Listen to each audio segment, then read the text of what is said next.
একটি ছোট্ট আপডেট দেওয়ার জন্য একটি ছোট্ট ভিডিও করা। আশা করছি যে যেখান থেকে ভিডিওটি দেখছেন সকলে খুব ভালো আছেন আর অবশ্যই পজিটিভ আছেন।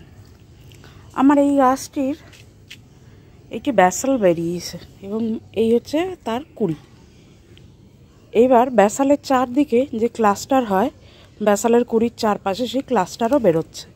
এই ক্লাস্টারগুলিকে আমার বাঁচাতে হবে যাতে থিপস অ্যাটাক না করে, কোনো রকম পাতা যাতে নষ্ট না হয়। তার জন্য যেটা করব, আমরা এই 20 টাকা তো এখনও কালার আসেনি, কিন্তু এই গাছেরই এই যে কিছু কিছু কুড়ি যার মধ্যে ভালো রকমের কালার চলে এসছে, এটা কালকেই ফুটে যাবে। এই আরেকটি কালার চলে এসছে এবং বাকি দু একটা গাছেরও এরকম ফুল ফুটছে এবং প্রচুর কুড়ি আছে, প্রচুর কুড়ি আছে। তো আমরা থিপসের মেডিসিন দেব, সেটা হচ্ছে ইমিডাক্লোরোপিডের কনফিডার। তো ফুলগুলোতে যদি কনফিডারের স্প্রে পড়ে তাহলে ফুলগুলো তো নষ্ট হয়ে যেতে পারে। সেই কারণে একটা উপায় আমাদের বার করতে হবে যাতে পাতাতে যায় আর ফুলগুলোও যাতে নষ্ট না হয়। আমি দেখাচ্ছি একটি ভীষণ সহজ টিপস যেটা আমি শেয়ার করছি।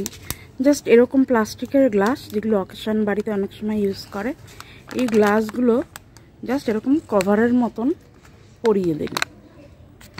পরিয়ে দিলে কি হবে, এই কুড়িগুলো সেফ থাকবে, এতে ফুলটা নষ্ট হবে না। জাস্ট এরকম পরিয়ে দিন। এইখানে কিছু কুড়ি আছে, এগুলোতেও পরিয়ে দেব। তার কারণ এইগুলোর ফুলটা একটু বড় হয়ে গেছে তো ঢুকছে না। যাই হোক, এটা একটু এরকমভাবে দিয়ে আমি ঢুকিয়ে দেবো পরে। এগুলোতে কি হবে, যথেষ্টভাবে সেফ থাকবে গাছগুলি। আর এটা হচ্ছে একটি ভ্যারাইটি, আমাকে তো বলেছিল পিডি মোনাকো, মানে প্রিন্সেস ডি মোনাকো বলে দিয়েছিল, কিন্তু এর আকৃতি আপনাদের দেখাই। এই দেখুন, ডিএ রোজের মতন, মানে ডেভিড অস্টিনের মতন এর খানিকটা আকৃতি।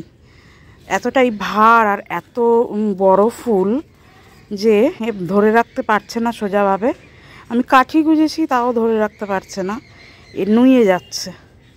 নতুন বেশ কয়েকটি গাছ এনেছি, এগুলো সব নিয়ে আপনাদের সাথে আলোচনা করব, শেয়ার করব। তো এই ছোট্ট টিপস একটা দেওয়ার ছিল, কিভাবে আমরা স্প্রে করব, ফুল থাকা অবস্থায় কীটনাশক কিভাবে স্প্রে করা যায়, তারই একটা আপডেট দেওয়ার জন্য ভিডিওটি করা।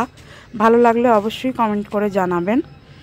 আর দেখুন, এবার আমি স্প্রে করছি, এতে কিন্তু ফুলগুলো একটুও নষ্ট হবে না। এই দেখুন, এতে আমার স্প্রে করাও হলো আর ফুলগুলো নষ্টও হলো না। খুব সুন্দরভাবে এরমভাবে স্প্রে করা যায়, এতে ফুলগুলো অক্ষত থাকে। পাশের ফুলগুলো তো দেয়া যাবে না, ভরা যাবে না প্লাস্টিকগুলো, তাই এগুলো দিনই একটু বাঁচিয়ে সাবধানে এই ব্যাসেলটাকে স্প্রে করছি। অবশ্যই রুফটপ গার্ডেনের সঙ্গে থাকুন, আমার ছোট্ট চ্যানেল, নতুন প্রচেষ্টা। টুকুনি সকলে সুস্থ থাকবেন, ভালো থাকবেন আর অবশ্যই সবুজের সাথে থাকবেন, এতে মন মানসিকতা ভীষণ ভালো থাকে।